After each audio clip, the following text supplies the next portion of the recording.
અમદાવાદના સરખેજમાં હુક્કા બાર ઝડપાયું છે। સરખેજના big daddy હુક્કા બારમાં દરોડા પાડવામાં આવ્યા અને 30 થી વધુ હુક્કા કબજે કરાયા છે। તો નિકોટીન અને ફ્લેવરના પેકેટ કબજે કરી એફએસએલમાં મોકલાયા છે, ત્યારે પોલીસે આગળની તપાસ હાથ ધરી છે।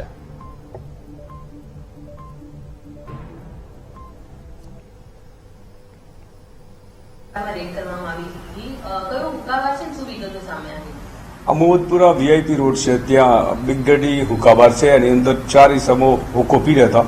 એ દરમિયાન રેડ કરવામાં આવી છે। અત્યારે પીસીબી દ્વારા જુદા જુદા જે ફ્લેવર હતા એ કબજે કર્યા છે, હુક્કા કબજે કર્યા છે। એની સ્ટેશનરી નોંધ કરવામાં આવી છે સરખેજ ખાતે અને એફએસએલમાં મોકલવામાં આવ્યું છે। એફએસએલ રિપોર્ટ આવે તે આગળની કાર્યવાહી કરવામાં આવશે। આમ તો જનરલી એ છેલ્લે સરખેજ પોલીસે ચેક કર્યું 2-3 દિવસ પહેલા, ત્યાં સુધી તો એની પ્રવૃત્તિ નહોતી, પરંતુ આ લોકોએ એકાએક માણસો ભેગા કરીને ચાલુ કરેલું છે।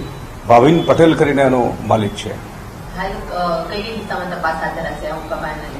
આ જેટલા જે પહેલા અગાઉ કેસ થયેલા છે જે હુક્કાબારમાં તમામ જગ્યાએ ફરીથી ચેકિંગ કરવામાં આવશે અને માહિતી એકત્રિત કરીને જો આવી પ્રવૃત્તિ ધ્યાન ઉપર આવશે તો કાયદેસરની કાર્યવાહી કરવામાં આવશે।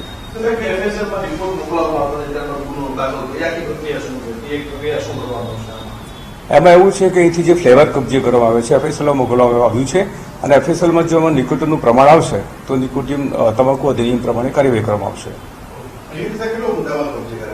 62,000 સમથિંગ છે, એમાં ફ્લેવર પણ છે, હુક્કાઓ પણ છે અને જે ઇતર વસ્તુ મળી આવી છે એની સાથે કુલ કિંમત થાય છે।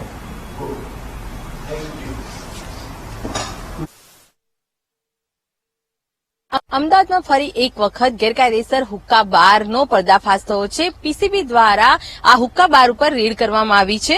સરખેજ પાસે આવેલા બિગ ડેડી જે કાફે છે તેની અંદર આ હુક્કા બાર ધમધમી રહ્યો હતો, જેની માહિતી પીસીબીના અધિકારીઓને મળતા પીસીબીની ટીમે આ હુક્કા બાર ઉપર રેડ કરી હતી।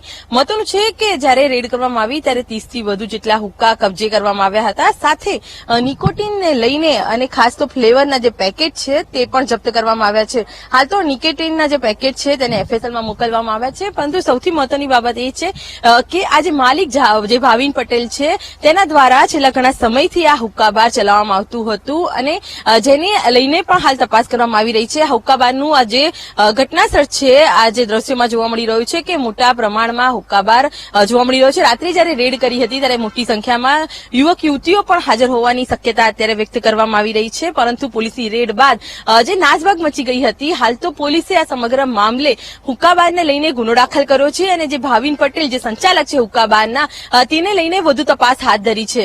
કેમેરામેન પ્રવીણ વાઘેલા સાથે અનિતા પટણી, વીટીવી ન્યૂઝ, અમદાવાદ।